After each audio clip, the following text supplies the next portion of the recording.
How are we doing tonight? Am I too dark here? Do I need to move this up some? It is a little dim, yeah. Let me see. Is that better? Yes, much better. Aha. Still seems dark, doesn't it? Ah! There, really? even better. Aha. Unmute, hon. I can't hear you talk. Can't hear you. Here. There, is that better? Perfect. Okay. It's funny, been doing Zoom calls for like a year and a half now. Yeah. And always just, oh, it's muted. I forgot. It's like, wait, there's a button for that. Yeah. Well, I'm so glad, Douglas, that you can join me again. Happy to be here. Now, how do I say your name? Jones? KT is fine. Katie? But yeah, it's Jones. Yeah. Katie Jones. Okay.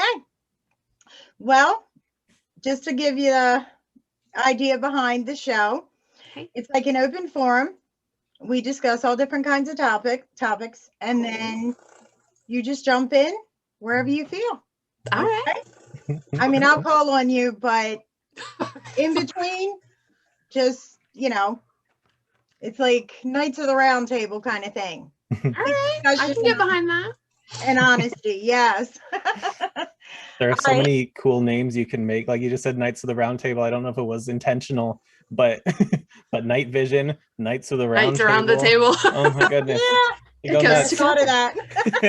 I like it. Okay, well, we're going to get started. Wonderful. Fluff your hair. Get ready, guys.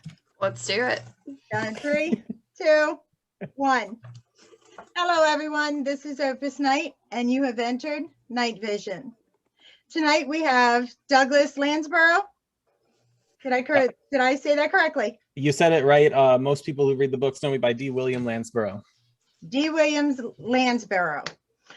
And we have Katie Jones with us as well. Mm-hmm. Yep, most people that read my books will hear me as KT Wilder. There we go. Katie Wilder. Okay. And Douglas, we're going to start you off tonight. And you have your book with you, I'm assuming? I do. You think I'd have it like right on hand, but it's over here on my bookshelf. Oh, let me turn off my virtual background. What a disaster. Gotta love them. I'm like, oh, this will look nice. No. Let's Yeah, the thing is as long as you don't move. Right? Oh, now it's just gonna go through all of them. None. That one's cool. Right? All right. Enjoying it. This is better.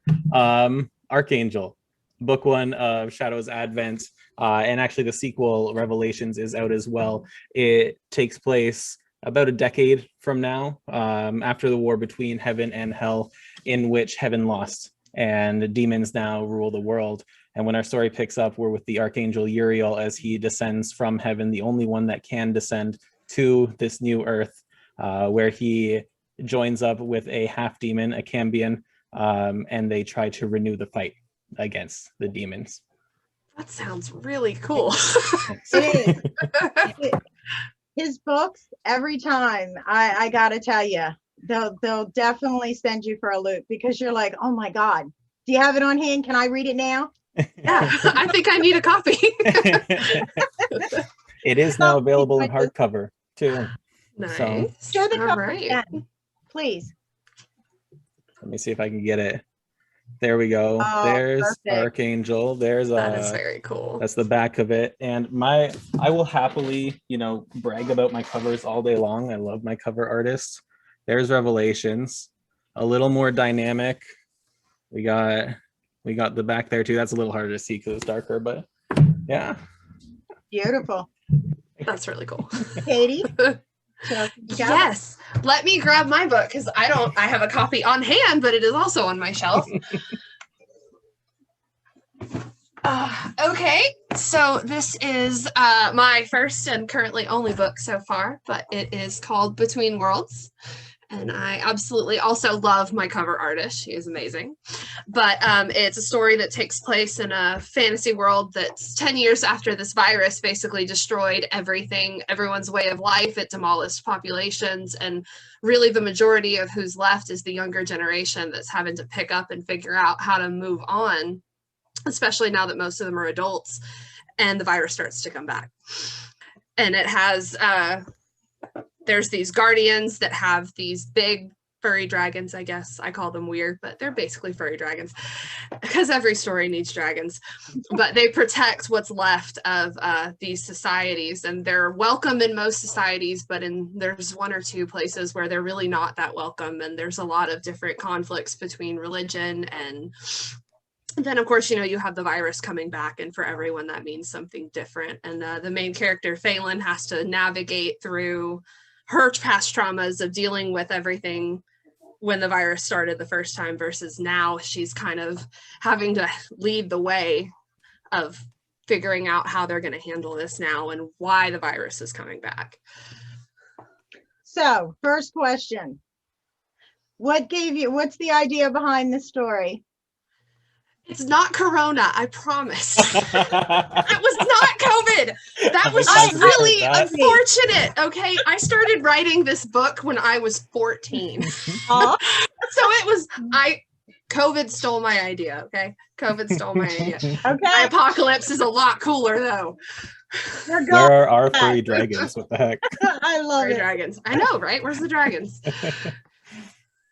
Yeah, that would be beautiful. That's all we need now is dragons. See what you guys are wishing for. Yeah, I mean, part 2, man. Let's do it. 2020 part 2. We need dragons. Yep. Do you think that the pandemic has hurt or like boosted people's interest in your book? I would hope so. I would think. I mean, it's a much cooler version of what actually happened to us.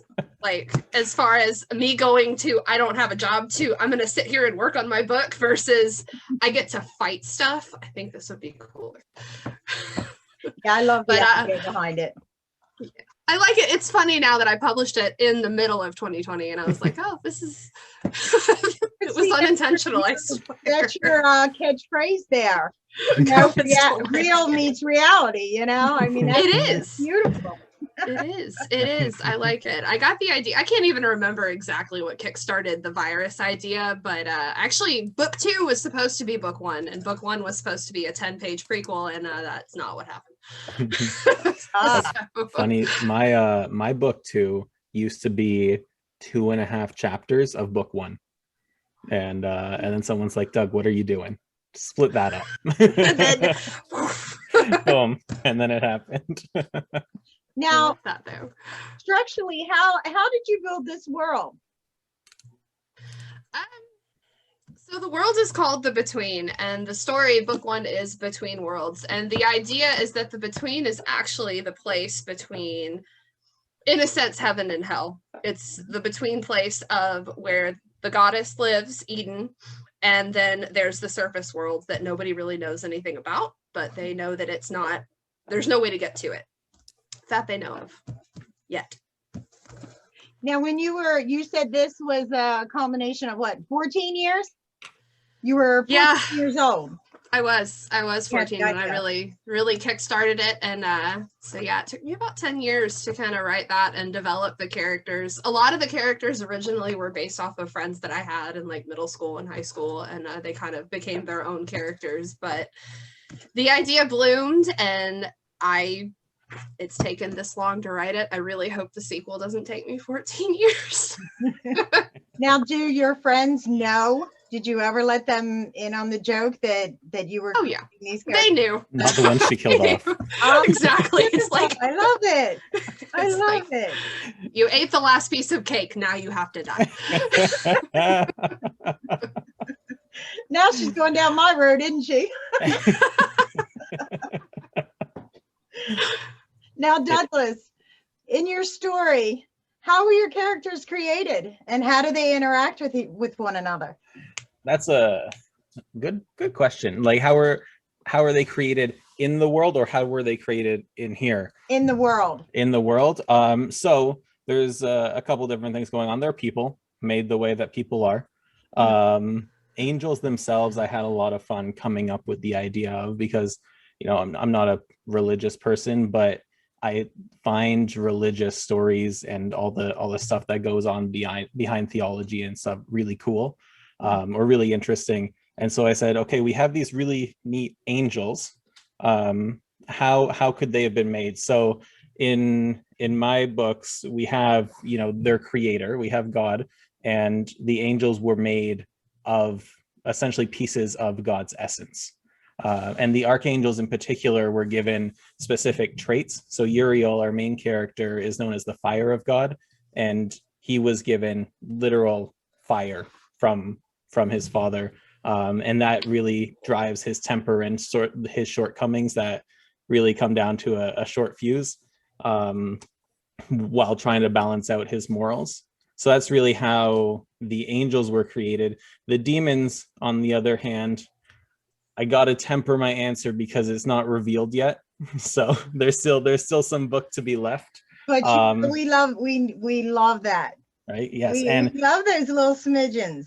And then I've also introduced in book 2 things that are older than angels as well. So that's exciting stuff that's coming up. So give us a little clue that just you're telling your readers. So just telling my readers, if I need to say that there are things that are older than angels, but there's also something older than God. Oh, You have my attention. That just sounds so good. this is why we do the show. Yeah. I love it. Though it's so cool that you don't claim to be, like, you're not religious, but you've built this whole story and all these characters off of, you know, I guess would be a religious thing. Yeah. And I try to take, you know, I don't just try and stick to like Judeo-Christian beliefs, though that is primarily the background for most of the angels, but that's just mostly what I'm familiar with. But you know, I do my digging, I do my research, I see how can I incorporate X, Y, and Z into the story. In book 1 in Archangel, there's this cool kind of Valkyrie-esque angel that I created from like Norse mythology, but she died. So like in the same chapter she was introduced, so it's not a spoiler. But it was cool. I'm like, okay, this is a really cool concept, maybe I'll bring it back for some other things. And especially in future books, there's, as more and more angels come into play, I have to differentiate them more, and I want to differentiate them more, don't get me wrong, but I made the mistake in my first book of naming almost every angel like they're named in theology, which tends to end in IEL or AEL, which for the writer, super easy to differentiate because I made them up. For the reader, not super easy. So I really need to find ways to differentiate them. Did you actually put either like a prologue or anything in there, or any kind of dictionary, so that, because you do have those angel characters? That is something that I'm currently working on. My last project was just like, hey, let's get this book out, because I really want it out there. But then when I was chatting with one of my friends who is a pretty big fan of the books, which is, you know, super touching, and he recommended to me, Doug, why don't you put like a glossary of characters? And so yeah, that's what I'm gonna do, at least for the third one coming out. And because they're all published through KDP, I can go back and add them. It's just all the folks with the first editions won't have it in there, but it'll be available on my website too. It's really But cool. then that'll also give you the chance to put it back out in the world. It's after, true. you know what I mean? A re-release. A re-release. Exactly. Oh yeah, the re-releases are amazing. I love those. Now, Katie, how long have you been writing? Forever. I've always done it. It's been a hobby of mine since I was little. My mom used to make up and tell me stories at bedtime, and so I started doing the same thing back, and then I started writing them, and it's just kind of evolved over the years into this grand passion, I guess, of just, I like writing stories and coming up with characters. I love it. I love all of it. I feel like we're kindred spirits. Yay! My mother was one that used to say, put a cap on it, baby. The end of the story was I owned it. So I had to become a writer in order to actually go from start to finish. That's what I feel. I love it. Yeah, it's part of the path. It's amazing to think. I've wanted to be published for so long, and I just thought that traditional publishing was the only route to go for the longest time. And then over the last year, I really got into the self-publishing and meeting everyone, like people like you guys and everyone else that I've been lucky enough to come across. And it's just so cool. The self-publishing is it's building up into such an empowering industry because we have so much more control, and we can do our re-releases, and we can go back in and tweak things if we want to and re-release it. And I think that's really important for us. Yeah, definitely. We have the keys to the kingdom, so to speak, nowadays.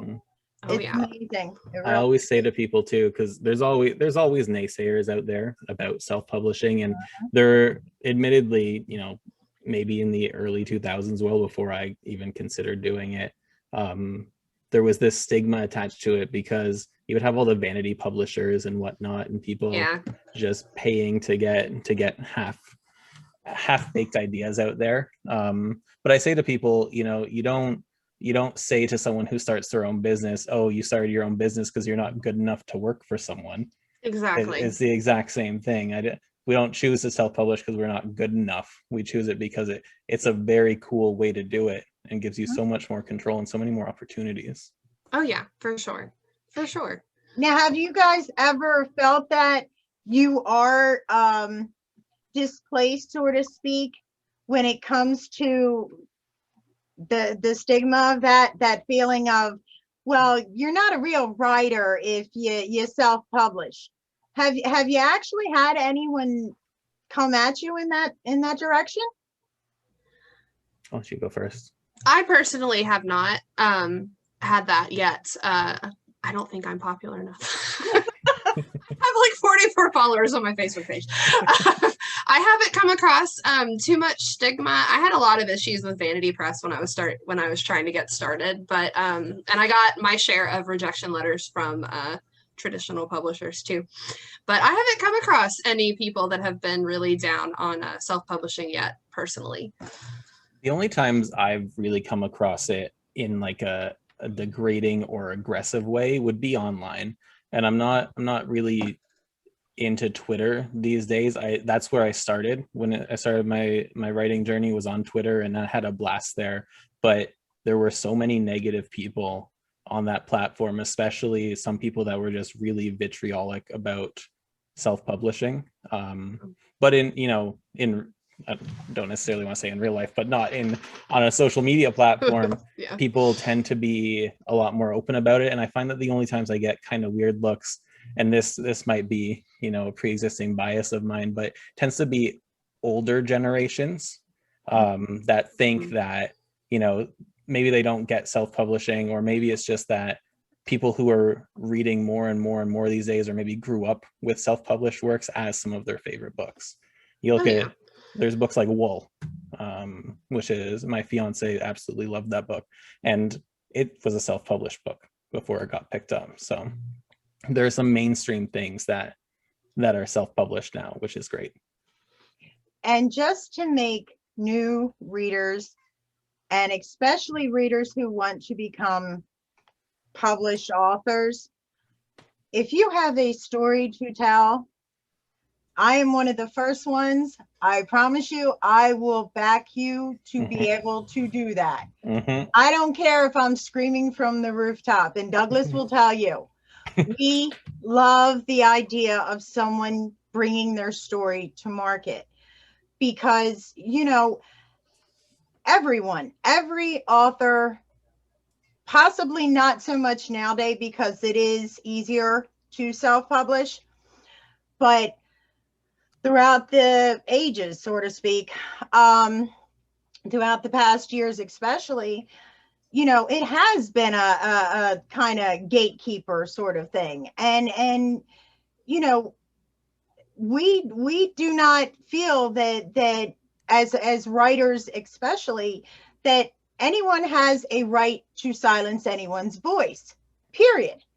And especially thought and feelings and characters, worlds that we're building are what creates a better world for everyone. So in that token, Katie, I have a question for you. Okay. Now, when you are building those characters, do you have the real world, your day-to-day, that you find sneaking in there without your permission, so to speak? Occasionally, yeah, which I'm a big, your experiences, your influences, that's what helps really create things. And I do see that a lot in my writing. My day-to-day tends to make its way in there somehow in little ways, but some more noticeable than others, of course. How about you, Douglas? I find that they aren't necessarily direct reflections, but something will happen and then that'll inspire something in my head, and that'll set off like a chain reaction, and then the end point of that reaction is like, oh, that's really good for a story. Which, if my parents watch this, they'll probably feel good about that, because there's like a scene where someone's getting tortured or something. Not necessarily graphic, because I'm not that kind of writer, but graphic for my parents to read. I think that I'm a little perfect son of theirs, but yeah, there's no direct implant, I'd say. You see, in my case, it was a little bit different. In creating worlds, my mother, her big thing was tell the story. Whether it was a horror story, whether it was a graphic novel, you name it. Tell the story the way it needs to be told. And my question that I have for you, Douglas, is in creating the angels, did you find your own morals being thrown into those characters? Like, did you structure off of sort of your moralistic thinking or your ideology? Or did you just say, no, everything about me is I'm setting aside, and, it's more important, it runs this way? How did you differentiate between that? I kind of had a little bit of a mixed bag, because in my setting, so you have Uriel coming down from heaven, and he hasn't been stuck on this hell on earth for the last decade, whereas all the angels he encounters have.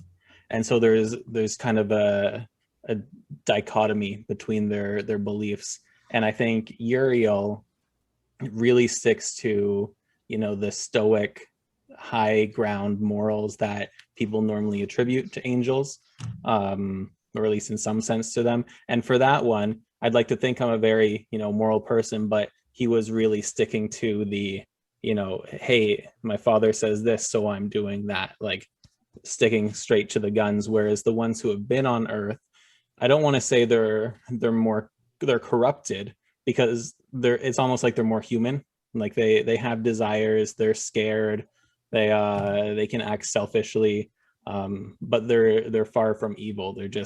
They're trying to survive. And I think that some more of my thoughts maybe bled into them, but also Chandra, the Cambion, the half demon, super sassy.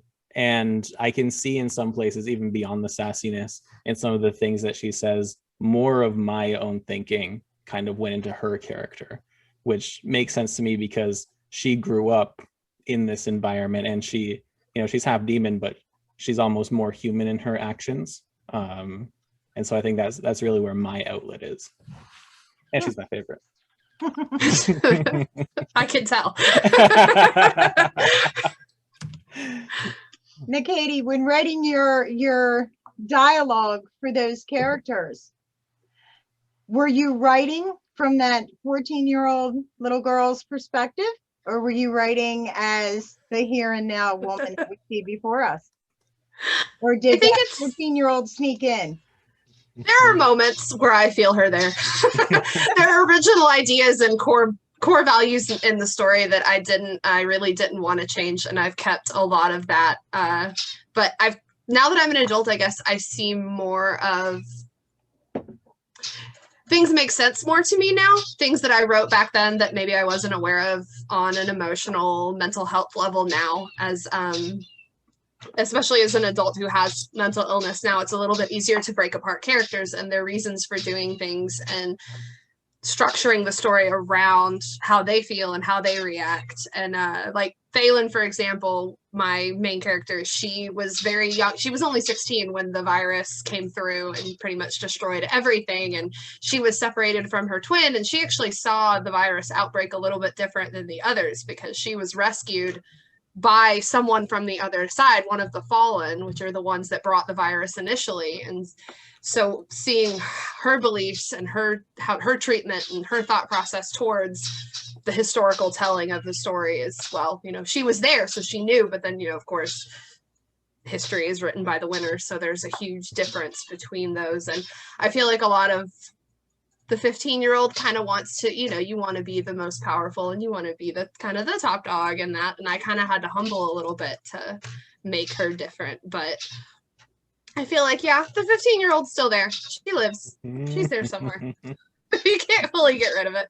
Did the characters change from the beginning to end because you did have that kind of insight into them?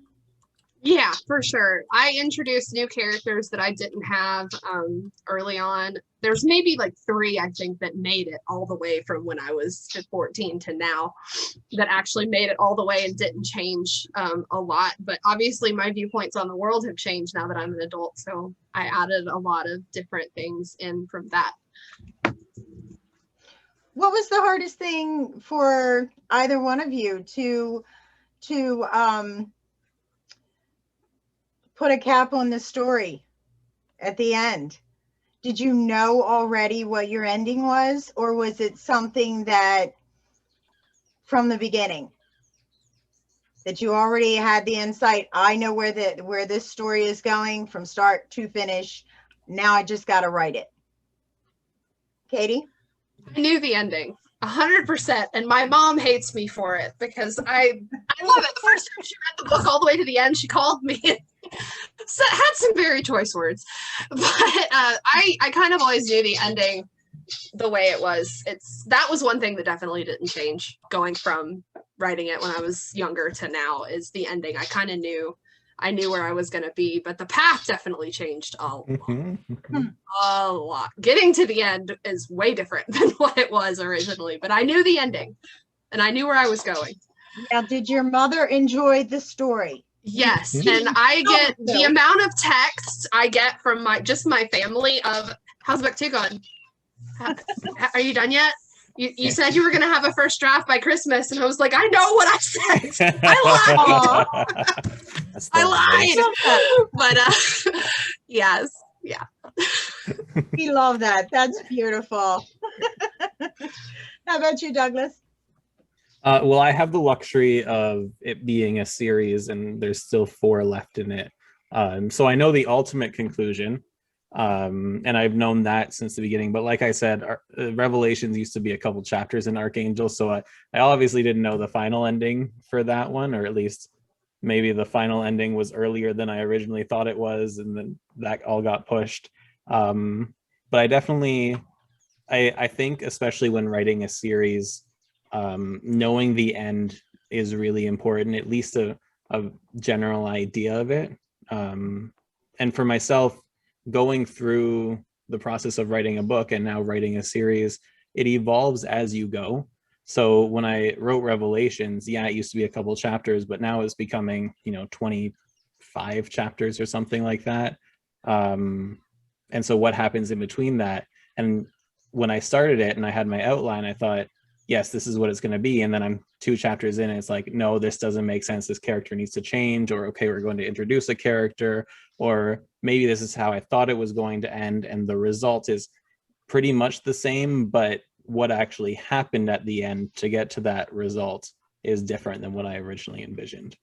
So like thematically, the end is what I had in mind, but practically it's a little different than what I thought it was going to be.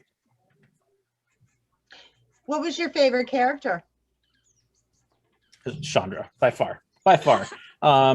Because in a world, well, in a story full of angels, She's the outcast. Uriel's also a bit of an outcast at the beginning because he's been gone or separated from them for 10 years. But Chandra is a half demon. She grew up in this world. They intrinsically hate her, and I hate the idea of that. So it really makes me root for my own character. And just the way that she kind of defies their expectations and also just tries to keep up with the angels. They're superhuman in their endurance and their strength and their ability to wield their talents and magic. Whereas she's, you know, a little stronger than most people, courtesy of being half demon, but nowhere near their level of intensity or skill. So, but she keeps up with them nonetheless. And sometimes I'll write like a scene with her and I'll be like, good for you. I'm proud of you. That's awesome. Maybe. So Phelan has her own furry dragon. His name is Celestin, and he is without a doubt one of my favorite characters that I've ever written before. I love him. He's hilarious. He's funny. He doesn't speak a lot, but he speaks volumes with his actions, and he's been her best friend her whole life, and he knows everything that happened to her from her perspective. So he and her are the only two that really know. They're the only two that saw the world from that light. And he was a baby when everything happened. But he's so funny, and I love that he's this one consistent, steady power always with her, but at the same time he still has his faults. He's still naive, he still follows her no matter what, and though there are moments where he's a voice of guidance, he's really just as stumbling blindly as she is, with a lot more confidence and much better jokes. Now, what would you offer new authors as advice for writing their first novel? I'll let you go first for that one. Okay. I like this one. This has been an interview question a lot of times, and I like my answer. Because really, that's what we want to know. We want to know the people that did it. How did you do it? And what's the best advice? And for me, I feel like write what you want. And don't care what people think, what you think that people are going to think about you for writing it. It's in your head. It's your story. Put it on paper. No one has to see it if you don't want them to. But the important part is to just write it and let it come forth. Because if you keep it hidden forever, it just kind of stagnates, and then it can affect your creativity otherwise. So I've always felt the best way is just write everything. Use what you can. Hide what you can't. I have to echo that. Not necessarily my top tip. I'll get to that in a second. But when I was writing Revelations, I had this goal of doing it within like a year and a bit maybe, and it ended up taking a year and 9 months from start to publication. But there was a good 3 or 4 month chunk at the beginning where I was writing. I'm like, yes, I'm going to crank this out. The fans are going to be so happy. It's going to be great. And then I realized everything I had written, I hated. That's the worst feeling ever. Right. And I'm like, okay, they'll be happy if it's out, but I won't be happy with this. So I scrapped it all and started again. And so that's why it took a little bit longer than I was hoping for, or maybe I just had unrealistic expectations for myself. There are people who can write a book in like a month. I'm not one of those people. But you know, if I had decided to write for not myself and just for other people, I wouldn't be as proud of Revelations as I am. So yes, great tip. But my tip, make writing a habit. I say this having fallen off the habit a little bit. With things have been a little hectic lately. It's a pandemic. I give myself a little bit of leeway because of that. But I was doing my best writing when I was, waking up, do what I need to do, and then spend half an hour writing, doing some writing sprints, 15 minutes on, 5 minutes off, 15 minutes on, whatever works best for you. But once you kind of incorporate it into your daily routine, you find that your creativity isn't as fleeting as you think. I used to think, I'll write, with a steaming cup of coffee and the sun rising and this thing of beauty in front of me, when in reality my creativity is there all the time, my imagination is there all the time, and I just kind of need to kick it into gear. And my easiest way of doing that is by training it to be there when I want it to be there. How long did it take you from start to finish on writing the characters? Did you structure them out first, or did you actually build your world first? I think Archangel started with sort of two ideas. It started with the idea that I want an angels versus demons story, because I really like that. I grew up with supernatural, so while they're not the same kind of angels and demons, oh my god, love it. So I need that. So good. So good. I cried during the finale. But then at the same time, you know, we have all these good versus evil stories, especially when it comes to angels versus demons. But I wanted a world where it was different. I couldn't just have, you know, angels versus demons for the sake of angels versus demons. So I said, okay, we have this world that's super dark because the apocalypse happened, hell won. Where do we go from here? That's not the end of the story. That's the beginning of the story. Mm-hmm. And so I think the idea of the characters kind of brewed the idea of the world, and then that was the foundation where I actually structured the characters out. Nice. Katie? I had two characters to start, and I just started writing. I just kind of wrote and wrote scenes that I wanted to write, and then I built everything around that. And that's my style of writing. I like to just pick up and kind of go and see where I end up. And that has not worked at all for book 2. So I'm having to kind of go back through and like actually plan out things. But my brain is like, let's do an outline. And then I don't want to do the outline. So I'm much better at just randomly writing scenes. But I like building stuff up around the characters and how their emotions and how they feel and how they react to things. The world itself just kind of follows. Now, how do you build atmosphere? Did you from the beginning try to create the world around a specific atmosphere, or was it, and then you kind of introduced the ambiance to certain situations, or how did you bring light into those characters in certain situations? Like the world building that I do is very dark. My characters are very dark.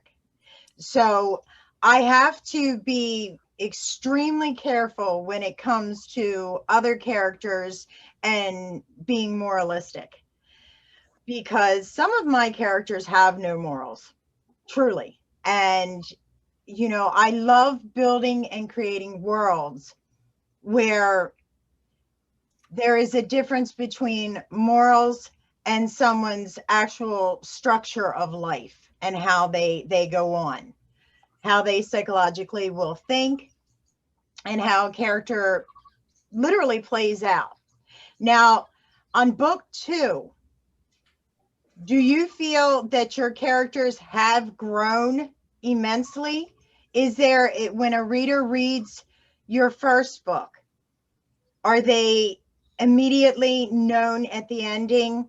Okay, that's what I expect to happen, with a million different beautiful twists to it? Or is it something where you have to go and read book 2 and book 3, and they're learning as they're going along? How did you structure your books, Katie? Definitely learning as they go along. With me starting this at 14, a lot of my own struggles and stuff are integrated into how Phelan reacts to things. And coming out of that,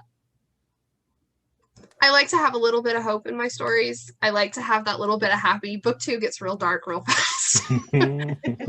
But I like to think that you can see gradually how the growth happens for the characters, and how what they're having to do and how they're having to push themselves affects them. And some people it does not affect them well, and then some people excel through it. And you can see what kind of pressures affect different people and how they go through and use that to their advantage.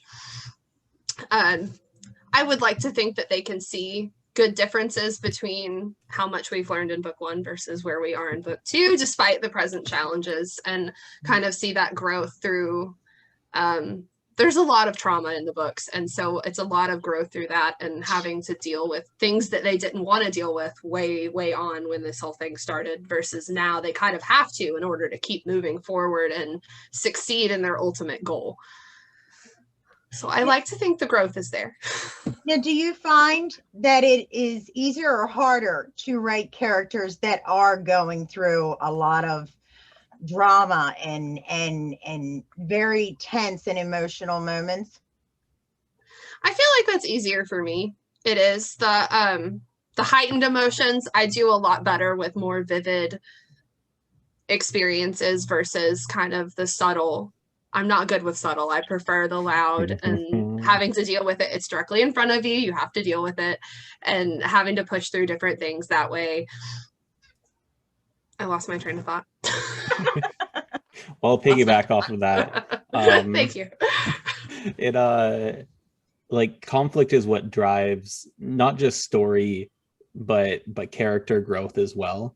And like my books are dark fantasy. That's the genre I consider them, and I don't shy away from the dark side of it. And I like that because I think that the darker something is, as long as you're not, going into just super tragic for the sake of tragic, but like the darker something is, when you have that success, it's so much brighter. And so there's a lot of sort of sadness in a good chunk of both my books, but then when there's the success, you really feel like you've accomplished something, and the characters have changed as well. But also, given that it's a series, some characters don't change for the better. And there's one character that I absolutely loved in book 1 that kind of goes off the rails in book 2. He well-intentioned, but not doing the right things. And that's called out, but it's something that's developed later in the series. But I think that's important too. You don't, like, there are different kinds of character arcs, and not all of them have to be, down to up. They're not all positive growths, especially when you're dealing with something that spans multiple books. I agree. And I really want to read your book right now. Just so you know. The more you talk about it, the more excited I am. I actually have yours pulled up on Amazon right now, so after this, I'll buy it. Well, if you do, I hope you enjoy it. I'm sure I will. And later, she's going to request a signed copy. Yes, we'll do that signed copy swap. That is the agreement that everyone enters the show that I never tell. That's a hidden little secret. When I get a book, I want it signed. Absolutely. The unspoken rule. What advice would you give in world building to new authors? What would you tell them? How would you explain to them, okay, I've created this world and I have these characters when you're introducing them into the world? How do you go from one character to the next? Now, I've been asked this many times, so I'm going to put you both on the hot plate. How do you go from writing about Nick to writing about Jane, and then switch over and start talking about her dog that's digging a hole as big as a grave? How do you do that? And how do you interject dialogue into different scenarios? How would you explain that to a reader? To a writer, excuse me. Do you want me to start with this one? That's a tough one. You can start. That's a tough one. I had to think about that for a second. I was just watching a video about this from, I think it was Reedsy, like the REEDSY. They put out a lot of good stuff about writing, but one of the things that I saw was specifically writing about different character voices. And I think if you look at the characters that you have and you're telling a story from different perspectives, which I do, I bounce between a whole bunch of characters from chapter to chapter. But if you can't open your book and read a paragraph or two and know whose perspective it's being told from, then your characters aren't differentiated enough. So if you're going to be jumping from character to character, make sure that there's something that makes them different from each other, from every other one. So for Uriel, for example, he has that stoic tone to his thoughts, to his words, to his actions. Chandra is a little more sassy. She's a little more colloquial. Dante is our main antagonist that spans the books, and he's just so full of malice all the time that bleeds into like the adjectives and whatnot. And there's some other characters mixed in there, but they each have their own tone, and you really need to focus on that, or else there's no point in moving from character to character. You might as well just do an omniscient perspective, which really doesn't work for a lot of books. It can really work well, but if you're jumping from character to character, that's not what you're aiming for anyway. That was incredibly beautiful. That's a good one. That's a good one. That's good. I applaud you. That's good. And now I have to answer. I feel like with world building, one of the biggest things is obviously character voice is a huge driving force, especially if it's a story that is extremely driven by characters, which I think most are. Diversity is a big thing for me, which I think also builds off of the having the individual character voices and knowing them well enough while you're writing to, be able to open that page and I know who this is. And a lot of that, I feel like, is with the diversity, you have to look at different world experiences and different worldviews and kind of look at the situation of how each person would. And sometimes it takes less writing and more sitting down and actually thinking, how would they react to this versus, like, I don't do character sheets well. I don't think I've seen those and I've tried them and they don't really work for me that well. But just going into like even my group of friends, different races, different religions, different groups of people that have experienced things in way different ways. And sometimes talking to those people has helped me kind of figure out how to write things better. But diversity is a huge thing for me with world building and really getting in there and trying to divert from just the more, I don't want to say the more common tone, because really every story needs to be told no matter what, I fully believe. But I like to bounce out there and get a little bit more into different headspaces. I think is a lot to do with it. Different headspaces. And how did you both deal with marketing? Unsuccessfully, primarily. No. I shouldn't say that. Like my day job is marketing, so. Is not. I wish that was my day job. There have been a few things, and I like full transparency. I'm far from being like my books being my only income. Way away from that. One day that would be nice, but it takes more than 2 books at this pace with no marketing budget behind it, I think, unless you can get lucky or find the right reader who promotes it and it grows from there. It can go viral. But in my case, something that keeps selling books every now and then is that when I started, even before I had Archangel out, I just started a blog, and looking back, there was a lot of time wasted on some of the stuff I wrote on my blog because I wasn't thinking about necessarily who's going to read this.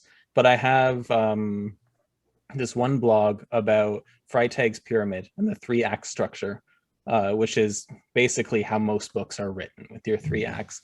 And it now ranks #1 in Google searches for a handful of things, and that drives traffic to it. And I haven't touched it in like 3 years, but on the side, there's a picture of Archangel, and sometimes people click it and they get that. So they're like investing in things that aren't just your book, but in things that will attract people to you. It could be on social media. You could have a fantastic Instagram account. You could be very, very good with your aesthetics. That'll drive people to it. You could have a blog. That'll drive people to it. If you are good on video, get a YouTube channel. That'll drive people to your books. But really, whether it's a blog or social media or going to book signings when we can. I'm in Canada. We can't do that right now where I live. It sucks. My first book signing was right before the pandemic, and I haven't been able to do one since. But just putting yourself out there, it's tough because a lot of authors consider themselves introverts. or maybe don't like putting themselves out there, but millions of books are put out every year. I'm pretty sure, maybe not millions, maybe tens of thousands, maybe 100,000. A lot of books are published every year. So like there's got to be a way for someone to find you. So just find whatever works for you, I guess. How about you, Katie? That's really good advice. And I started with a blog, but it ended up being kind of a disaster. So I don't do the blog as much. I agree. The aesthetics has been a really fun one for me. I really like to do the little mood boards. And so that's mainly what my Instagram is just mood boards based on setting, characters. But yeah, I agree. The writers, we're an introverted group, I think. At least most of the ones that I know are. And it's hard. Like public speaking is something I have struggled with for years. And so stuff like this has been really good to help push me. And I've met wonderful people that has, it's helped me grow into that. But marketing is tough. And it's really is who you know and what groups you can get into. So Facebook groups have been great, especially I'm working with Michael Evan. And so he has his group and he's really good about promoting people and getting it out there and then getting attention, which you need to get somewhere that you can get attention if you can. And using social media platforms is a huge thing. I know Twitter is a really big one. TikTok, believe it or not, has started to become a pretty big one, but you have to be funny to be on TikTok. And that's hard. That's harder than marketing. I feel like you have to be younger than I am to be on TikTok. I don't know. I want to be on TikTok, but you're right. You have to be funny. And it's like, I'm just going to go on there and then going to be like, okay, millennial, get out of here. Okay, boomer.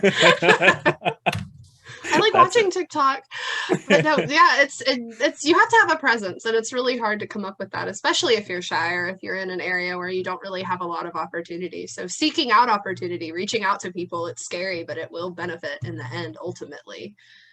I will say, don't spread yourself too thin either. Like, don't feel like you need Twitter, Instagram, Facebook, Pinterest, YouTube, TikTok, LinkedIn, maybe. I don't know if that floats your genre. Focus on like one or two. Get really good at them. And if TikTok's your thing, more power to you. I like the idea of mood boards for Instagram. That's cool. I might look into that. It's fun. I use Canva. Canva. It's a website, and I get all my pictures from Pinterest, which is a really bad place to get pictures, but that's what I do, and I like them. It's just fun. It's something I enjoy doing, and I've gotten some good feedback from it. So it's, the aesthetic is one thing that will draw people in. I know Tumblr is actually a pretty good website if you can use it properly, but you have to be really good with your tagging system on Tumblr. Tumblr podcasts, if podcasts people want to get into that, podcasts are huge. There's the only limit to marketing yourself is really your creativity and your desire to put yourself out there, or not necessarily your desire, but your ability to put yourself out there. Because those are two separate things.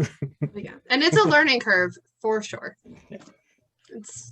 And my biggest advice is write the book. Yeah. Write the book. Yes. Poetry. Write the short story, whatever you have in you that has the desire to come out, write it. Once you get it on paper, you can revise it a billion times. It doesn't matter. As long as you get it down on paper, the idea is yours, and you will find a way to make it work. Every friend and author that I've ever had, we have all experienced times where you hit a brick wall. When you hit a brick wall, go back to the beginning. I cannot stress this enough. Go back to the beginning of those characters. Envision who they were, where you wanted them to go, what you expected them to do, what was their mission, and run with that character.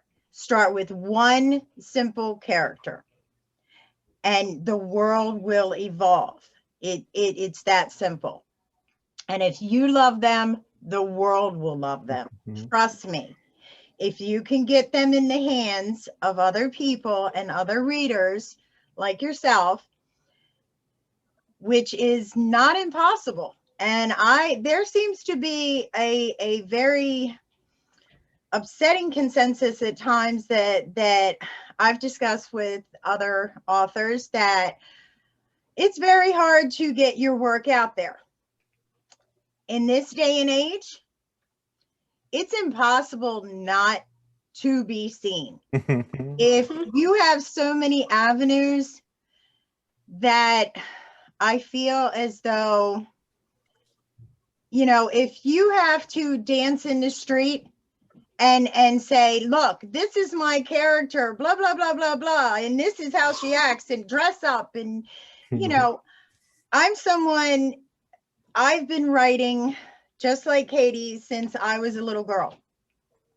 And the most flagrant, beautiful, amazing characters that I can set to memory are the ones that were embellished, or the ones that had a simple mission. It, you know, the story doesn't have to take every twist and turn and this and that. You know, build a world that you want to be in, and other people will want to be there. I promise you that.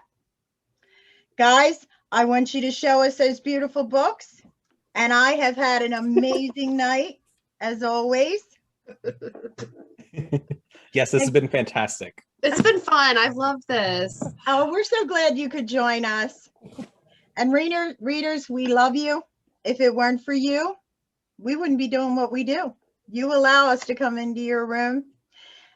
We are so thankful and grateful that you want to read and enter our worlds that we create. And we thank you truly, one and all. Guys, it's been a beautiful night, and I thank you so much. Thank you for the opportunity. Yes, thank you so much. This has been Night Vision. Have a lovely night. Good night, guys. Good night. Bye.